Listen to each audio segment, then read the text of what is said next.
Hi everyone, so today I'll be talking about lunges and I'm going to be explaining why they are such a good exercise to incorporate into your training, how to perform them properly, what variations you can do, and why they are so useful. A lunge is a unilateral exercise, which means that we are training one side at a time. With the exercise being unilateral, it just means that we can't cheat through using a stronger or more flexible side, and it's a really good exercise to use when you have unevenness, when you're a bit wonky, or when you're just much stronger in one side. We are mostly working our hip flexors in our lunge, especially our psoas. So our psoas runs from the bodies of the vertebrae T12 to L4, which means it starts right underneath your rib cage and attaches to all of your lower spine, almost all of your lower spine, and it then runs through the bowel of your pelvis where it picks up the iliacus, and then they both join at the lesser trochanter, and together they are the most powerful hip flexors. There are other muscles involved in hip flexion, but in our contortion and flexibility training, we're looking a lot at how to use the psoas and the iliopsoas, which is both of those muscles combined. So I'm just going to illustrate that with a resistance band, just so you get an idea of what it roughly looks like. So you want to think it starts right here to roughly here. So it's a muscle that connects the trunk and the core to our leg. And from here, it enables hip flexion as it shortens, and as the glute contracts, we come into hip extension and lengthening of the hip flexors. With all contortion and flexibility exercises, I find it really useful to think, why am I doing this and where am I going next with this? So for a lunge, I think of it as the pre-stage to a full front split. If you were to straighten out your front leg, you would be pretty much in your front split. Depends on your flexibility, of course, and where you're at. It's also really useful for any back bend where we need hip extension, which is pretty much every back bend, unless you're doing something where you're isolating more the shoulders and the upper back and you're piking your hips, but that's not a lot of moves. So most of the time, we're really using our hip extension. And to extend the hip, we are engaging our glute. So lunges are a lot about understanding how to recruit the glute, especially the side glutes, glute medium, and the lower glutes, or also the point where the hamstrings attach to the glutes. And on top of that, if you do your lunges actively and maybe hands-free, so without your hands on your block to help you support, it's also training your core, and it's going to train your stability. It's going to help you to understand how to use your foot properly, how to ground properly. There's really loads of good reasons to do your lunges. So this is how you're going to set up your low lunge. One thing you want to think about is you want to keep as much of a posterior tilt of the hips as possible. So this is my anterior tilt, so my hip bones are going to the front, anterior, and this is posterior, my hips are going to the back. It's quite difficult to find this position in a lunge, especially if you're new, so it really helps to start off in a 90-90 lunge like so, then flatten out your lower back. Think about someone is pushing your hip bones back, and then you can sink into your low lunge, trying to keep this position as best as you can. You might lose it a little bit, but that's okay. But the tilting of the pelvis allows me to keep my spine stacked above my hips as best as possible. If I'm poking my bum out, it's going to pull me forwards into more of a forward fold. My front leg is 90 degrees. My ankle is in line with my knee is in line with my hip. So I'm not sort of coming out to the side like this. I'm keeping everything on one line. I often see students having their front leg like this, and I don't like this much, not because it's bad for the knee, but because people are then actually just resting on their calf, and we want to bring our hip as low to the ground as possible. So here I'm not really stretching, I'm just resting.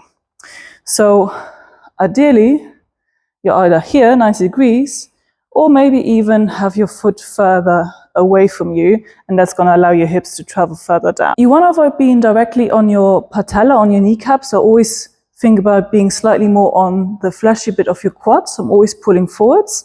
I want to pull forwards anyway, So that's also going to provide me with some cushioning. From the front, it would look like this, not like this. Also make sure your foot doesn't do anything crazy. You're thinking about pushing down the big toe, the outer edge of the foot, and into your heel. Okay, I wanted to talk about a few beginner-friendly versions first. A lot of the time, it's not only the hips that are tight, but also our quadriceps, so the front of the thighs, and the quads also get a good stretch in our lunge. I always like recommending the 90-90 variation of a lunge. Come up kneeling, and then bring one leg to the front, 90-degree angle, 90-degree angle. From here, I'm thinking about tucking my tail under, so long lower back. I want to get rid of the natural curve of my lower back. I'm squeezing my glute and I'm finding the stretch in the front of my hip. And from here, I just want to think about pulling this leg forward. So it's kind of just an isometric stretch. Breathing here if you feel a stretch and just staying here is great. You can also make a 90-90 lunge even more demanding by trying to hover your back knee off. So start off on your 90-90 and then with either the toes tucked or untucked, long lower back, squeezing the back glute. You can now try to come off slightly, so I'm just hovering my knee off the mat for a few centimeters and I'm pulling the leg forwards for a super active variation. If you want a little bit more, you can then shuffle your front leg out and come into a regular low lunge, again trying to maintain that tuck as best as possible. If this is again too hard, you can make this easier by leaning forwards. So I'm framing up my front foot with my hands and I'm just thinking about bringing this part of my hip as close to the floor as possible. So this is quite a relaxing variation of a lunge. It's really great if you're just starting off learning your splits. If this is hard, you can have some blocks underneath your hands. Like so, even like so, or so. And then over time, you're going to be able to stack your shoulders above your hips. So now we are in our regular low lunge. If you need a bit more of a quad stretch, you might want to pick up your back leg. You can do this actively and just pull it in like so, or you could do this passively by using your same side hand and then pulling the foot to the outside of your glute. As you do this, a lot of people just come up like this because they stop stretching their hips and they just want to do their quads, but I would encourage you to come as low as possible with the hips. And then we can also do something called the couch stretch, for which I really like using the wall or a piece of furniture, whatever you got.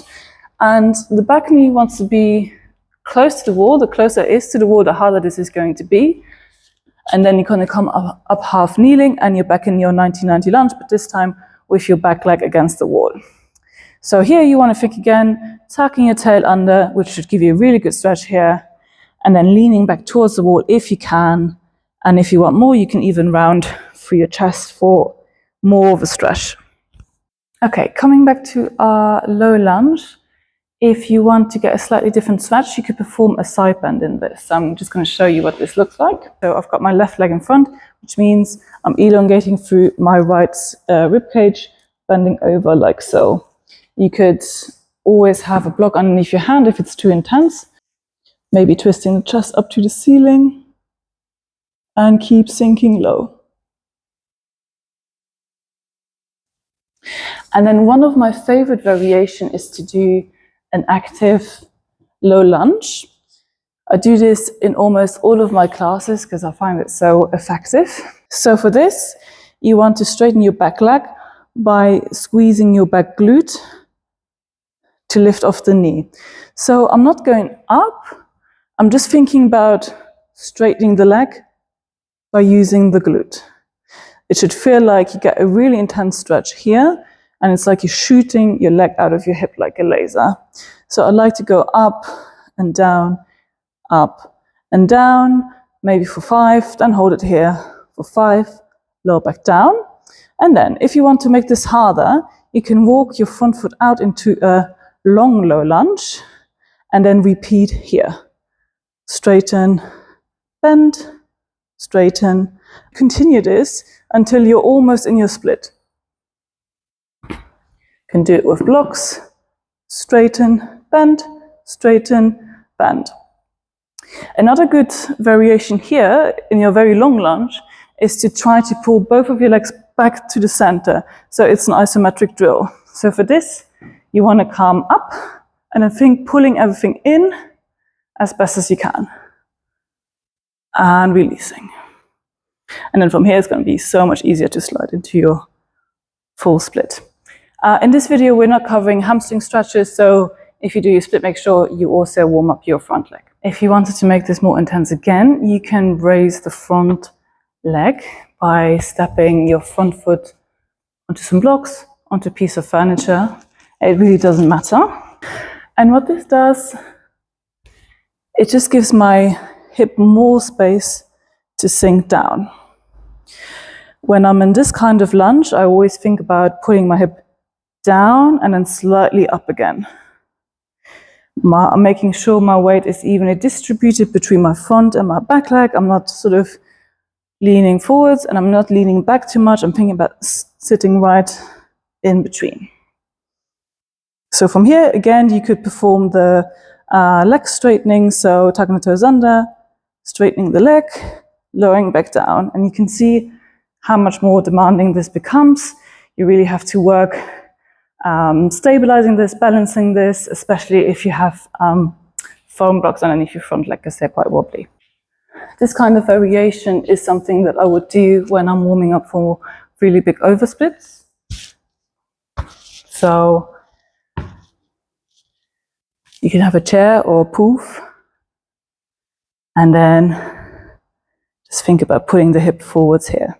I do recommend using blocks though when you're this high up. Now, for a more advanced version, you could elevate your back leg. This is going to give you a different sensation again. Just thinking about sinking low here. Maybe trying to incorporate a back bend. Once you're fine with the basics, you might want to try combining a back bend and a lunge. So this is going to open your hips even more. And we're still mostly focusing on stretching our hips, even though we are also extending the spine. We always want to think the powerhouse sits in the hips. So I'm going to show you a freestanding version first. I'm coming into my low lunge. I'm tucking my tail under. I'm lifting through my core. And then I'm going to try to add in a back bend, starting from the hips and then going into the lower back and then mid back and then chest and then neck and then maybe reaching over here. And come back up with control. You can also do this against the wall. For this, I like to have my back foot pushing into the wall. This is again going to help me with engaging my glutes. So I'm here. And then I tuck my tail under, my glutes are on, lifting through the core. Think about stretching my front body, finding the wall, pushing the wall away, relaxing here, walking the hands down, pushing the wall away, walking the hands down, pushing it away. Come back up with control. You can also do variations with a band. The band, again, is a tool to help you with your engagement. So it provides feedback, physical feedback. For that variation, I've got one of these long stretch bands here. And I'm holding either end in my hands, and the middle of the band goes across my hip bones. Again, my back foot is pushing into the wall. I'm sinking into my low lunge, then I'm lifting out of it through my core, and then I bend my elbows up, elbows pointing to the ceiling, and then as I'm ready, I straighten my arms, find my back bend, reach for the wall behind me.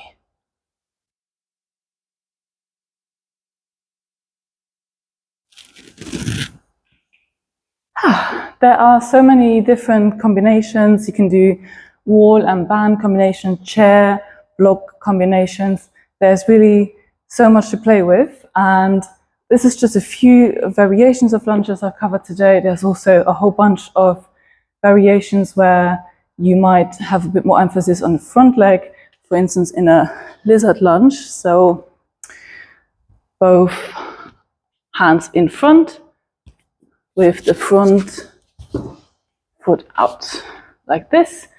So here you might do this, or all sorts of variation, and that's a whole different section that I might talk about at another time. Anyway, I hope this was useful, and let me know what your favorite lunge variation is, and thanks for watching.